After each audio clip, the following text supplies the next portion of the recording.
1300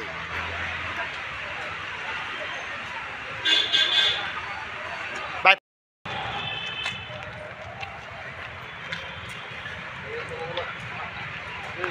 জনজাতি মুক্ত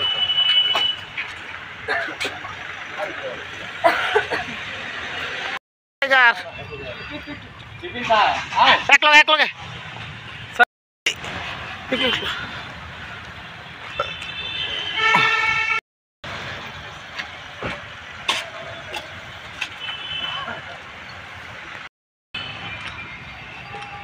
हमारा MDC Herrick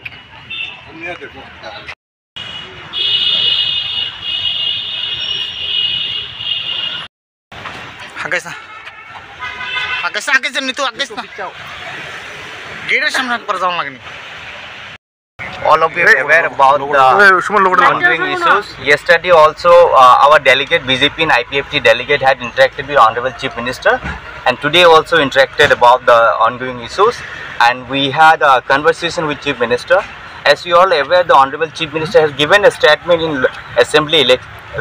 last assembly session, and accordingly that Honorable Chief Minister has issued a correspondence letter to New Delhi CBSE regarding these issues. And today also Chief Minister has spoke with us, and we are quite hopeful about the issues. And now I would like to hand over to our Janjati Morcha State President to take over and express his views and what the conversation we had done. Thank you. আমরা বিভিন্ন মাধ্যম সংবাদ মাধ্যম এবং টিভির মাধ্যমে আমরা জানতে পারলাম যে ত্রিপুরামথার স্টুডেন্ট অর্গানাইজেশন তারা আগামী 12 তারিখ রোমান স্ক্রিপ্টকে নিয়ে তারা রাস্তা অবরোধ করবে, এরকম একটা আমরা সংবাদ পেয়েছি। এই বিষয় নিয়ে আমরা গতকাল আইপিএফটি এবং বিজেপি যৌথভাবে আমরা একটা মিটিং করেছি। মিটিং করে আমরা মাননীয় মুখ্যমন্ত্রীজির সাথে দেখা করেছি এই বিষয় নিয়ে। এটা একটা সমস্যা, এই সমস্যা কীভাবে সমাধান করা যায় আমরা এই বিষয় নিয়ে আমরা মাননীয় মুখ্যমন্ত্রীজির সাথে গতকালকেও আমরা দেখা করেছি এবং কথা বলেছি। আমরা ওনার কথায় আমরা যা জানলাম যে উনি যথেষ্ট ওয়াকিবহাল এই বিষয়টা নিয়ে এবং খুব যত্নবান। উনি চান না যে ছাত্রছাত্রীদের ভবিষ্যৎ খারাপ হোক, উনি চান না। উনি খুবই এই বিষয় নিয়ে উনি চিন্তিত আছেন। তো এখন ব্যাপার হচ্ছে বিগত যে বিধানসভা অধিবেশনের বিরোধী দলের আনিত প্রস্তাব যে এই স্ক্রিপ্ট নিয়ে যে একটা সমস্যা আছে এটাকে নিয়ে ওনারা এই বিধানসভায় উত্থাপন করেছিলেন।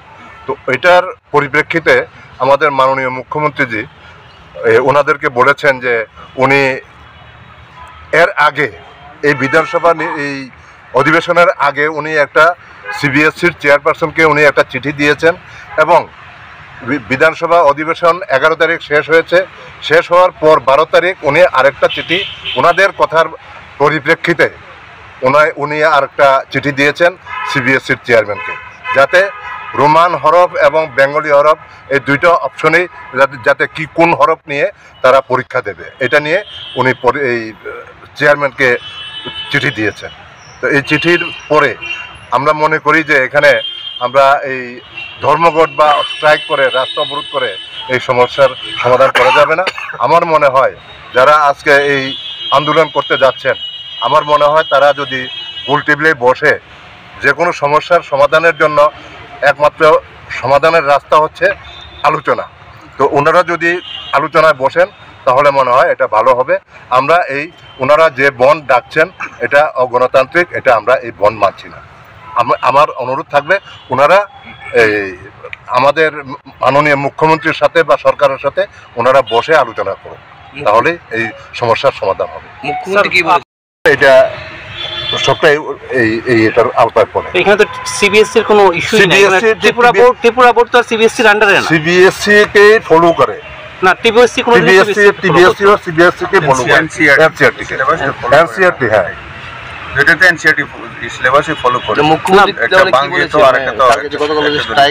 না, উনি বলেছেন যেহেতু এর থেকে তো উনি কি করবেন, ওনার হাতে তো এই কোনো কিছু করার নেই। ওনার যা করার উনি যথেষ্ট করছেন এবং উনি চেষ্টা চালিয়ে যাচ্ছেন যাতে ছাত্রছাত্রীদের ভবিষ্যৎ যাতে কোনোভাবেই ক্ষতি না হয়। তাহলে কি কালকে কি স্ট্রাইকটা হচ্ছে কি হচ্ছে না, এটা তো আমাদের ব্যাপার না, এটা যারা স্ট্রাইক কল করেছে তাদের ব্যাপার। আমরা বলবো তাদের সঙ্গে যোগাযোগ করেছেন? আমরা বলবো যে এই স্ট্রাইক না করে গোল টেবিলে বসার জন্য আমরা আপনাদের মাধ্যমে আমরা বলবো। স্যার গত বছর অবধি কিন্তু রোমান স্ক্রিপ্ট এবং বাংলা স্ক্রিপ্টের অপশনটা ছিল, এই বছর হঠাৎ করে অপশনটা কেন ওঠানো হচ্ছে? না, অপশন আগে যেটা ছিল এখন এটাই আছে। না এখন তো নেই, এটার জন্য না এটা দেখেন, এটা যে কোনো পত্রিকাতে এটা ভুল প্রথমবার তথ্য হয়। আমি সিবিএসসির কথা বলছি, আমি সিবিএসসি তে যাচ্ছি না। আমি ঠিক আছে, বিষয়গুলিও মুখ্যমন্ত্রী যদি দেখছেন কি সবটাই দেখছেন। করা যেতে পারে। না কি মানে এটা নিয়ে কি বলবেন? রেজাল্ট তো এখন কি বলবো আমরা তো বলছি যে এটা এভাবে অগণতান্ত্রিক ভাবে এটা করা ঠিক না। আমরা বলবো যে ওনারা স্ট্রাইক উইথড্র করুন। আপনারা অ্যাপিল রাখছেন? আমরা অ্যাপিল করছি। ঠিক আছে, সিবিএসসি নিয়ে আপনারা কিছু